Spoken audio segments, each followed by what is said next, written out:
नमस्कार। आज मैं जो बातचीत आपके साथ करने जा रहा हूं, इससे पूरे देश के सामने भारतीय जनता पार्टी का असली चेहरा उजागर होगा। भारतीय जनता पार्टी किस तरीके से दिल्ली के अंदर मंदिरों को तोड़ने की योजना बना रही है, इसका मैं आपके सामने खुलासा करने जा रहा हूं और एक एक करके आपको मंदिरों की डिटेल बताऊंगा। कितने मंदिर तोड़ने की योजना भारतीय जनता पार्टी बना रही है। पूरे देश में ड्रामा करेंगे धर्म के नाम पे, झगड़े कराएंगे धर्म के नाम पे, नफरत फैलाएंगे धर्म के नाम पे, दिल्ली में ड्रामा करेंगे धर्म के नाम पे, धर्म के सबसे बड़े ठेकेदार बनने का काम करेंगे भाजपाई। लेकिन दिल्ली में 1, 2, 3, 4 नहीं, 53 मंदिरों को तोड़ने की इनकी योजना है। 53 मंदिरों को। भारतीय जनता पार्टी, नरेंद्र मोदी जी की सरकार दिल्ली में 1, 2 नहीं 53 मंदिर तोड़ने जा रही है। 53 मंदिर। भाजपाइयों को सामने आके इसका जवाब देना पड़ेगा। यह तुम्हारी असलियत है, यह तुम्हारा असली चेहरा है धर्म को लेकर। और मैं एक एक करके आपको बता रहा हूं। इन्होंने दिल्ली सरकार को चिट्ठी लिखा है और कहा है कि रिलीजियस कमेटी से हमें परमिशन चाहिए। यह गवर्नमेंट ऑफ इंडिया की चिट्ठी है। गवर्नमेंट ऑफ इंडिया की चिट्ठी है दिल्ली सरकार को, और दिल्ली सरकार को लिखा है कि हमें 53 मंदिरों को तोड़ने की अनुमति चाहिए। और वो 53 मंदिर कौन कौन है, मैं एक एक करके आपको बता रहा हूं। त्यागराज नगर में श्री काली मंदिर, श्री हनुमान मंदिर, श्री कृष्ण आध्यात्मिक मंदिर, श्री राम प्राचीन मंदिर, श्री राम का भी प्राचीन मंदिर तोड़ने के लिए अनुमति मांग रहे हैं। श्री राम के प्राचीन मंदिर को भी तोड़ने जा रहे हैं भाजपाई। श्री गुड़गांव वाली माता मंदिर, फिर कस्तूरबा नगर में हनुमान मंदिर, महादेव मंदिर, माता मंदिर, प्राचीन साई धाम मंदिर, शिव मंदिर, प्राचीन काली माता मंदिर, दुर्गा माता मंदिर, प्राचीन शिव मंदिर, प्राचीन शीतला माता मंदिर, शिव मंदिर, हनुमान मंदिर, शिव मंदिर, शिव बाल मंदिर, साई मंदिर, हनुमान मंदिर, प्राचीन महाकाली मंदिर, बालाजी मंदिर, प्राचीन सनातन धर्म शिव मंदिर, श्री शिव हनुमान मंदिर। यह हो गया कस्तूरबा नगर में। अब श्रीनिवासपुरी में श्री सिद्धेश्वर हनुमान मंदिर, श्री मधेश्वर मंदिर महिला सत्संग, श्री देव सनातनम मंदिर। यह श्रीनिवासपुरी का एरिया है।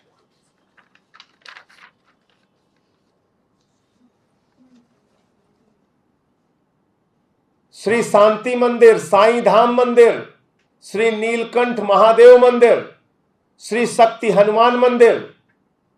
अब आ जाइए मोहम्मदपुर में। यह अभी तक श्रीनिवासपुरी। विश्वव्यापी राम नाम जाई यगी शिव मंदिर। फिर आ गया नौरोजी नगर। नौरोजी नगर में आर्य समाज मंदिर, सनातन धर्म मंदिर, गुरुद्वारा नौरोजी नगर, एक गुरुद्वारा का भी नाम इन्होंने दिया है। सरोजनी नगर एरिया में प्राचीन शिव मंदिर, प्राचीन हनुमान मंदिर, साई टेम्पल, पालिका आवास मंदिर,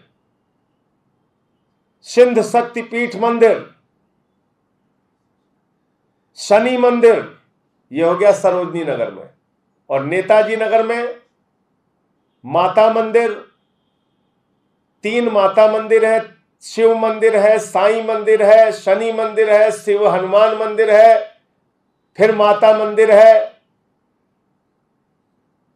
मजार है, शिव मंदिर है। ये कुल मिला के 53 मंदिर आदेश गुप्ता और उनकी पार्टी नरेंद्र मोदी और उनकी पार्टी भारतीय जनता पार्टी का ये असली चेहरा है। 53 मंदिर दिल्ली में तोड़ने जा रहे हैं, 53 मंदिरों को गिराने जा रहे हैं, तोड़ने जा रहे हैं, जिसमें प्रभु श्री राम का मंदिर, प्रभु श्री कृष्ण का मंदिर, महादेव शिव का मंदिर, माता दुर्गा का मंदिर, साईं बाबा का मंदिर, कोई मंदिर नहीं छोड़ रहे हैं जिसको इन्होंने छोड़ा, और 53 मंदिर दिल्ली के अंदर तोड़ने जा रहे हैं।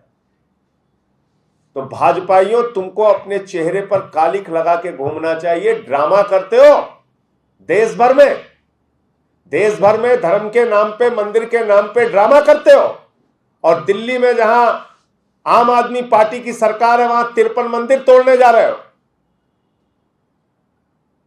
और भगवान शिव का मंदिर, भगवान राम का मंदिर, भगवान कृष्ण का मंदिर, भगवान हनुमान का मंदिर, दुर्गा का मंदिर, साईं का मंदिर, कोई मंदिर नहीं छोड़ा। तो इसलिए आज नरेंद्र मोदी जी को, उनकी पार्टी भारतीय जनता पार्टी को, दिल्ली का जो इनका प्रदेश अध्यक्ष है आदेश गुप्ता, घूम घूम के जो चिल्लाता रहता है, ड्रामे करता है, उसको पूरी की पूरी भारतीय जनता पार्टी को और इनके चेहरे को देश के सामने मैं बेनकाब कर रहा हूं। कालिख लगा के इन बेईमानों को घूमना चाहिए।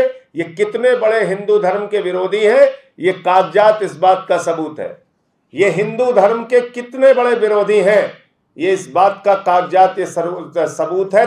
53 मंदिर दिल्ली में तोड़ने जा रहे हैं भाजपा।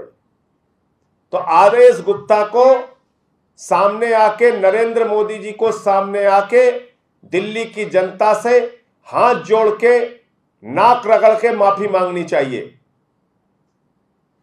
आप मंदिरों को तोड़ने जा रहे हैं, ड्रामे करते हैं धर्म के नाम पे, धर्म के ठेकेदार बनते हो। तुम्हें शिव का, राम का, हनुमान का, दुर्गा का, साईं का, सबका मंदिर तोड़ना है। तो ये एक बड़ी जानकारी थी जो मैं आप लोगों के सामने रख रहा हूं, और मैं समझता हूं कि इसमें भारतीय जनता पार्टी को सामने आकर जवाब देना चाहिए, और ये इनके असली चेहरे को उजागर करता है कि कितने बड़े हिंदू धर्म के विरोधी ये लोग हैं। 53 मंदिर तोड़ने की ये सूची इन्होंने जारी की है। इन मंदिरों को बचाने के लिए आम आदमी पार्टी का क्या स्टैंड है? अभी हमारे सरकार के पास चिट्ठी आई है और इस पर सरकार फैसला लेगी, लेकिन मैं आप लोगों के सामने ये स्पष्ट करना चाहता हूं कि धर्म के सबसे बड़े अलंबरदार बनने वाले, धर्म के सबसे बड़े ठेकेदार बनने वाले भाजपाइयों का ये काला चेहरा है। 53 मंदिरों को तोड़ने की अनुमति मांगी, 53 मंदिर तोड़ने जा रहे हैं दिल्ली के अंदर ये लोग।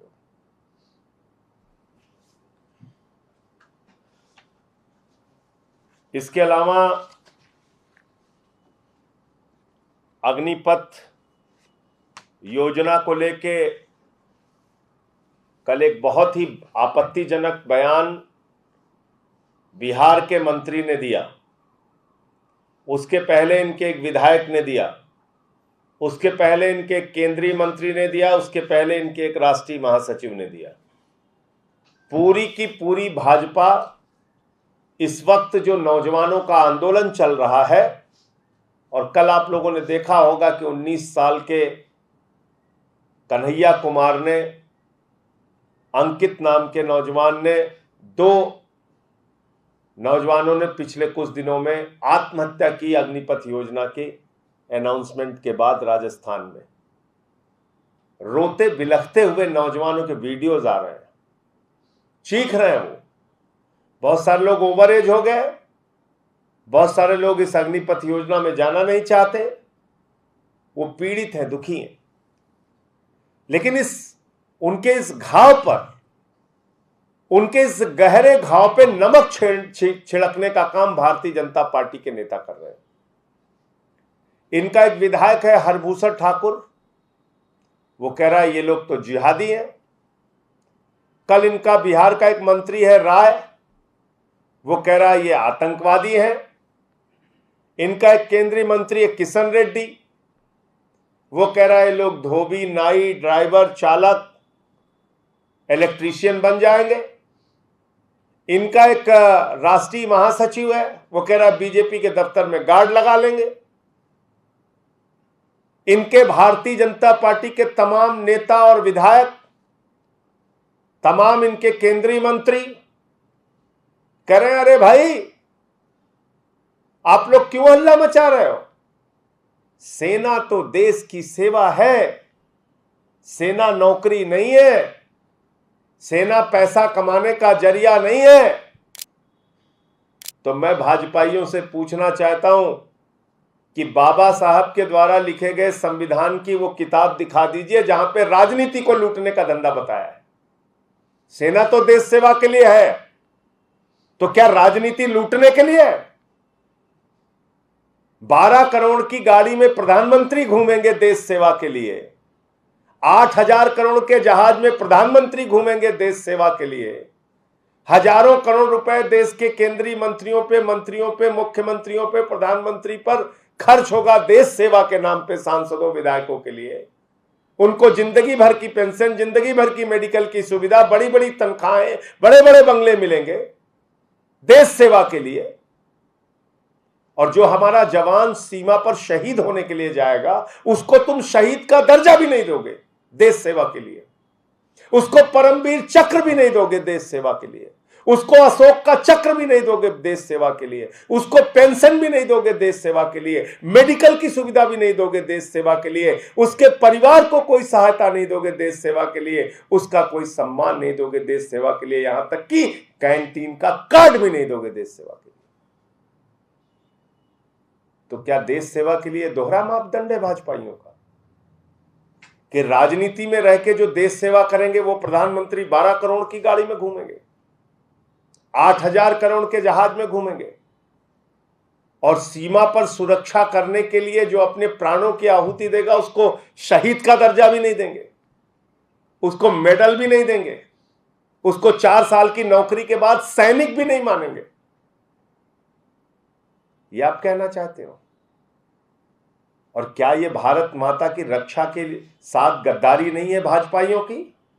मैं बिहार के उस बददिमाग मंत्री से पूछना चाहता हूं जिसको तुम नौजवानों को आतंकवादी कह रहे हो, जिहादी कह रहे हो। मैं पूछना चाहता हूं भाजपाइयों तुमसे कि बताओ, क्या ये सेना की सुरक्षा के साथ, भारत माता की रक्षा के साथ गद्दारी नहीं है?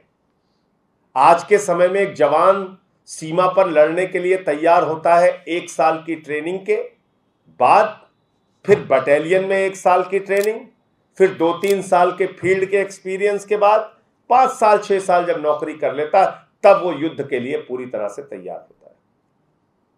और 5 साल 6 साल की ट्रेनिंग के बाद ही किसी जवान को बड़े ऑपरेशन में लगाया जाता है। तुमने कहा 6 महीने की ट्रेनिंग में वो पाकिस्तान और चीन से लड़ने के लिए तैयार हो जाएगा। सियाचिन में -45 डिग्री टेम्परेचर और राजस्थान के बॉर्डर पे 50 डिग्री टेम्परेचर में अपने आप को गलाने वाला जवान, उसको आप कह रहे हो 4 साल में उसको निकाल के बाहर कर दोगे? 6 महीने की ट्रेनिंग में वो लड़ने के योग्य हो जाएगा? उसकी 6-8 महीने की आप छुट्टियां निकाल दीजिए, तो बचा कितना समय? 3 साल। 3 साल की नौकरी में एक नौजवान को अगर भविष्य की पेंशन का भरोसा नहीं होगा, शहीद का दर्जा मिल जाए इस बात का भी भरोसा नहीं होगा, पेंशन मिलेगी इस बात का भी भरोसा नहीं होगा, उसके लिए मोटिवेशन का एक कारण तो बता दो, क्या मोटिवेशन होगा उसका? कल एक भाजपा के प्रवक्ता मेरे साथ बैठे हुए थे, तो उन्होंने कहा कि जो ट्रेन्ड सोल्जर होते हैं वही युद्ध की परिस्थितियों में लगाए जाते हैं। बिल्कुल सही बात कहा उन्होंने, जो ट्रेन्ड सोल्जर होते हैं वही युद्ध की परिस्थितियों में लगाए जाते हैं। इसका मतलब जब युद्ध की परिस्थितियां होंगी तो पाकिस्तान के प्रधानमंत्री नरेंद्र मोदी जी को फोन करेंगे कि मोदी जी आपके पास ट्रेन्ड सोल्जर तैयार हो गए। चीन का राष्ट्रपति फोन करेगा मोदी जी को, हाँ मोदी जी आपके पास ट्रेन्ड सोल्जर तैयार है क्या, अब हम युद्ध करने आ रहे हैं। ये कैसी बातें कर रहे हो आप लोग? क्यों देश की सुरक्षा के साथ इतना बड़ा धोखा कर रहे हो? क्यों हमारी सीमा की सुरक्षा के साथ, भारत माता की रक्षा के साथ धोखेबाजी कर रहे हो, गद्दारी कर रहे हो? ये देश तुमको माफ नहीं करेगा।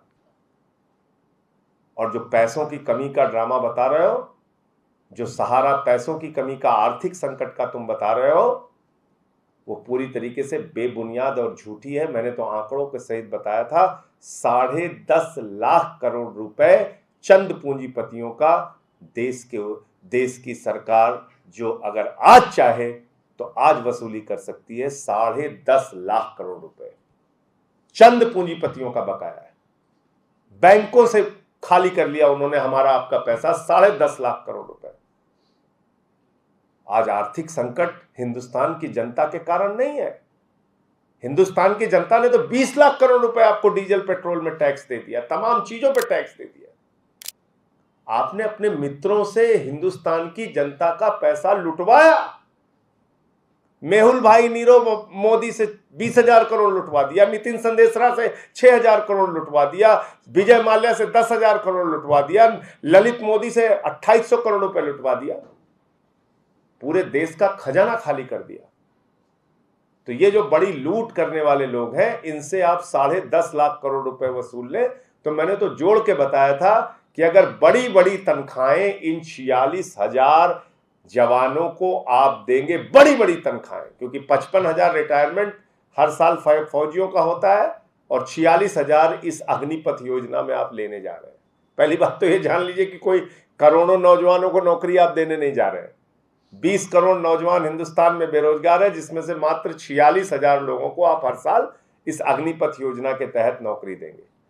अब अगर इनको आज के मुताबिक मोटी तनख्वाह देके, आप अच्छी तनख्वाह देके अगर 20 साल तक इनकी सेवाएं लेते हैं, तब भी 40,000 करोड़ से ज्यादा नहीं आएगा। 40,000 करोड़ रुपए से ज्यादा खर्च नहीं आएगा। इतना तो अपने भाई से ही मांग लेते, आप तो मिल जाता, मेहुल भाई से और नीरव भाई से और विजय माल्या से और नितिन संदेशरा से। आपके इर्द गिर्द वाले जितने भाई लूट के हिंदुस्तान को बाहर गए, उन्हीं भाइयों से मांग लीजिए, 20 साल की तनख्वाह आपको मिल जाएगी। तो ऐसे तर्क दे के हिंदुस्तान के नौजवानों के साथ खिलवाड़ मत करिए आप। और मैं समझता हूं कि देश की सुरक्षा, सीमा की सुरक्षा ज़्यादा महत्वपूर्ण है, वो ज़्यादा इम्पोर्टेंट है, और इसलिए उसके नाम पर पैसे का और आर्थिक संकट का बहाना एक झूठी और गलत बात है। ये नौजवानों की ज़िंदगी के साथ खिलवाड़ है। मैं प्रधानमंत्री जी को ये पत्र लिख रहा हूँ कि ये अग्निपथ योजना को आप पूरी तरीके से निरस्त कीजिए। ये हिंदुस्तान के नौजवानों के साथ धोखा है। ये उनके पेट और पीठ पर लात मारने का काम आपकी सरकार ने किया है। ये भारत माता की सुरक्षा के साथ भी गद्दारी है, और इसलिए ये अग्निपथ योजना तत्काल वापस होनी ही चाहिए। आपका कोई प्रश्न हो? सर, इससे हटकर एक सवाल है। बाराखंबा पर एक मॉडर्न स्कूल है जिसने ईडब्ल्यूएस के बच्चों से फीस मुक्त की डिमांड की है, जो 11वीं और 12वीं में पढ़ रहे हैं। तो सर, इस पर सरकार का कोई पक्ष या कोई जानकारी उनको? देखिए, ईडब्ल्यूएस से जुड़ा हुआ कभी भी कोई मामला आया तो हम लोगों ने उसको गंभीरता से लिया है और कई केसेस में फाइन भी किया है स्कूलों के ऊपर।